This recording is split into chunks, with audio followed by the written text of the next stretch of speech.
पहले विषयानंद का त्याग करे, जगदानंद से वैराग्य ले, फिर लोक परलोक के भोगानंद का त्याग करे, तब कहीं जाके प्रेमानंद होता है। प्रेमानंद से थोड़ी जाता है। बात समझ रहे भाई? प्रेमानंद गृहस्थ विरक्त नहीं देखता, वो तन्मयता और अनुराग देखता है। जहां तन्मयता और अनुराग है वही प्रेमानंद है। प्रेमानंद किसी व्यक्ति का नाम नहीं, एक स्थिति है। प्रेम और आनंद, प्रेम है प्रियाजू और आनंद है लालजू।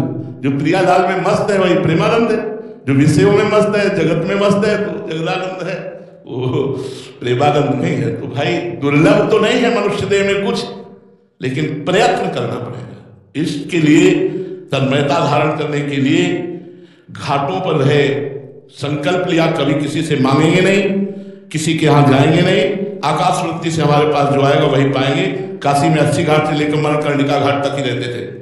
जो कुछ मिल गया, कभी थोड़ा सतुआ मिल गया, कभी कोई एक पीस बर्फी दे दी, कई कई दिन भिक्षा ना मिलने पर भी बस एक ये मुझे ब्रह्माकार वृत्ति चाहिए, मुझे भगवदाकार वृत्ति चाहिए, कोई लालसा नहीं। एक कमंडल जल पे और बैठ कर पद्मासन लगाकर प्राणायाम करके निरंतर भगवान शिव के चिंतन में।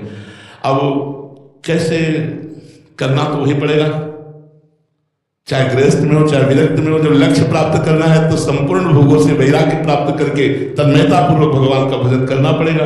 आप किसी भी गृहस्थ भक्त के चरित्र पढ़ के देखो, कितना विरक्त है।